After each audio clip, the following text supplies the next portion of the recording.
Hi, wrestling fans. This is Mad Matt Carter, along with AIWF Hall of Famer Brian Danzig, telling you and reminding you about the most awesome, at least we think so, wrestling podcast there is. It's AIWF Ringside Wrestling, and it comes your way on all your favorite podcasting platforms: Apple, Spotify, iHeartRadio, just to name a few.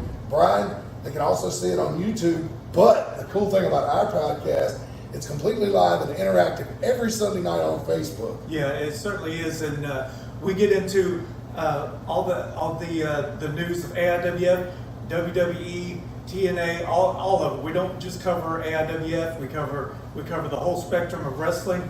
You can comment. You can put comments in there. We'll answer your questions. It's a great time, and sometimes. Most of the time we're talking about wrestling. Sometimes it goes off the rails, and that's just that. Sometimes that's even more entertaining. Yeah, that's part of the charm, I guess, of the show, right? So be sure to tune in anywhere you find your favorite podcast, on the AIWF Ringside Wrestling YouTube channel, and of course on Facebook live on Sunday night for the most interactive wrestling podcast in the United States. It's AIWF Ringside Wrestling. And we move on with our Elimination Chamber coverage. Wait, where was the Rhea Ripley match? It was after this one. Last. Oh, I told you, I fell asleep. Not because it was boring, but because I fell asleep. Why call it Elimination Chamber if the Elimination Chamber match is not going to be a main event?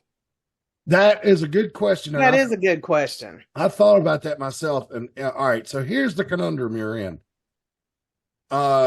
Do you put Rhea on before this? Because the crowd's going to give her the biggest pop. And I think that they were the hometown girl. Yeah, and I think that they were legitimately afraid that this match, the crowd wouldn't be as into it if it went on after Rhea.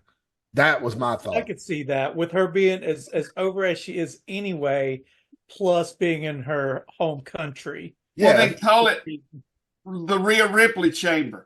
I was thinking that too. It'd be funny. That's called Rhea's Chamber. I mean, come on, just stick to stick to the show notes, do it right, and the fans they'll appreciate it. I'm telling you, there was out of 53,000 people, maybe 3,000 was there for Rhea Ripley. The other 50 was probably there for this cage match. I don't know. I think it might have been a good combine. They were really, I mean, the only reason I say that is because, they were even, over for that Indy Hartwell. Is that her name? Yeah, they were into it. They were over for her, and she was on the pre-show, so. Yeah, and they didn't die afterwards, did they? No. Exactly. They were quiet during the Finn Balor match, the Judgment Day match. They were quiet during. But that's because they were tired and it was hot, and they don't like British people. Well, and they're right not to like them because they're still part of the UK technically.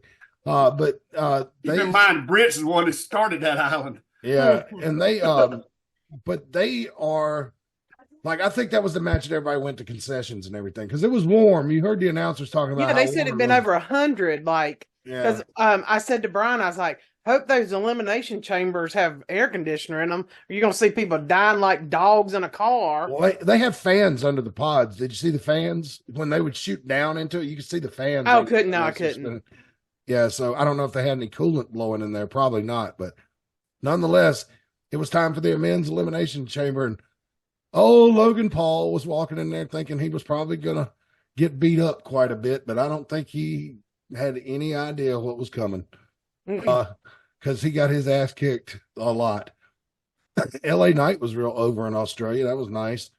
Drew McIntyre. I'm going to tell you what. Drew McIntyre is now my absolutely favorite wrestler all time because he does TikToks with his cat. And so now I love Drew McIntyre.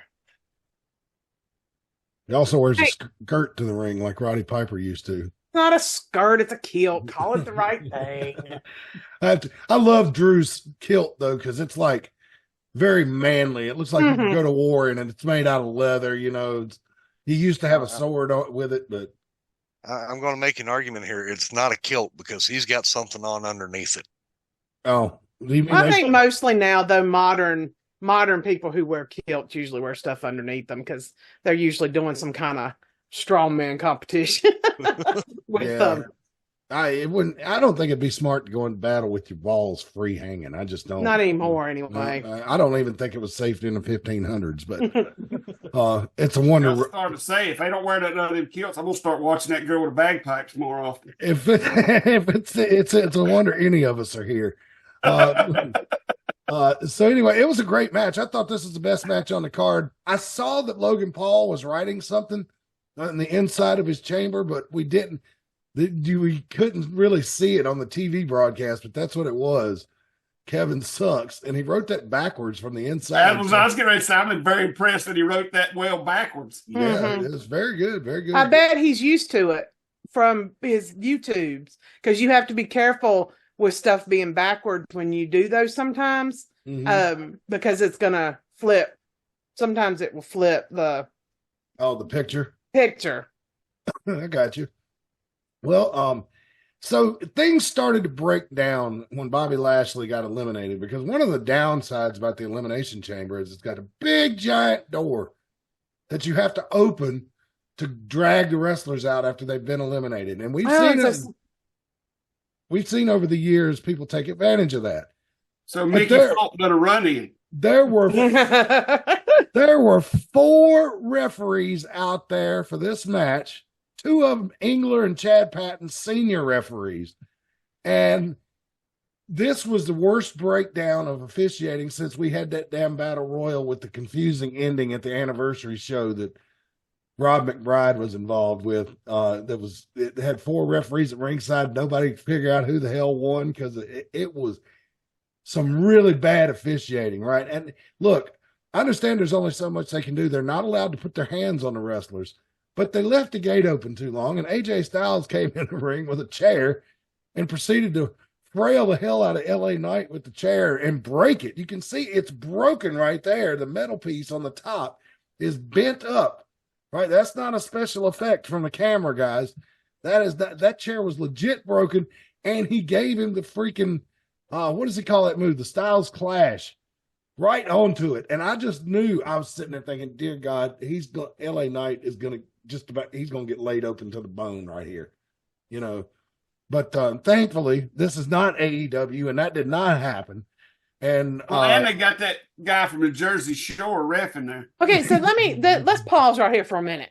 Yeah, good point.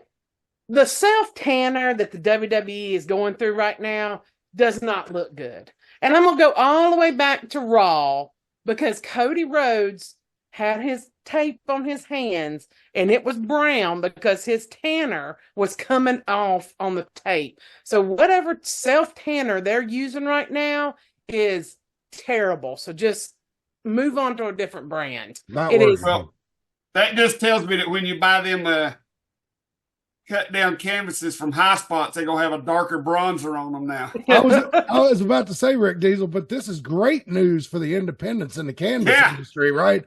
Because they're going to be making the High Spots quicker. Yes. More canvases are coming to the indies, but hit LA Knight with a Styles Clash, which caused him to get eliminated. And then we're getting down to the nitty gritty right here. Logan Paul, because of all the chaos that went on with that, Logan Paul gets out his brass knucks that he used to beat Rey Mysterio with and win the title back last year. And it's no DQ, right? He's right in front of the referees, putting it on, bragging. I got this. Randy Orton hits an RKO. Wham! 1, 2, 3. Logan Paul's eliminated, but he does not immediately leave, even though the cage door is open. Again, there are 4 referees there. It looks like he's got a banana between his legs. It looks like a gigantic. You know how they do the 3D things when they come in? That looks like a 3D banana between his legs. I will not be able to unsee that now. Yeah. That's why I've got that keen eye that makes such a good television show. Oh my God. Hopefully I'm not this way next week. Peanut butter jelly time. Here's another deep cut for you kids born in the early 2000s. Let's see. And so Logan Paul's sitting there kind of dejected with his knucks. Randy Orton had hurt his back earlier in the match, and I legit hope he is not out for another year because of this. It looked bad. Orton gets to his feet. Logan Paul cracks him in the head with the knucks. He sneaks, he crumples down in a heap. He didn't even fall on his back. Drew McIntyre rolled him over, covered him with one arm, 1, 2, 3. Orton didn't move after that shot with the nuts. That's the way he looked when he fell.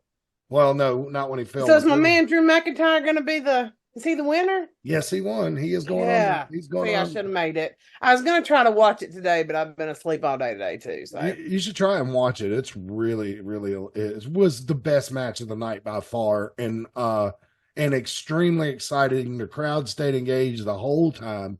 The funniest thing was, as I was watching the live version, and the countdown clock was malfunctioning, it would come up on the screen and count down to 0 and then flip back over to 10 and count down again. And so the crowd was actually booing it. Now, when you watch it now, they've got it fixed, right? They just changed the graphic and fixed it. But it was funny when it was going on live. But and it happened in the women's and the men's match. And I'm sure Slim Jim's not happy about that because their logo was supposed to be on. Huh? You think the Heat could have messed with it? It could have. It could have been. You know, the heat and electronics do not go well together. No. So Drew McIntyre's off to face Seth Rollins at WrestleMania. And, I know that Seth Rollins is rehabbing a knee on his own, so it should be interesting to see what happens. Oh, Drew will probably attack his knee tomorrow night on Raw.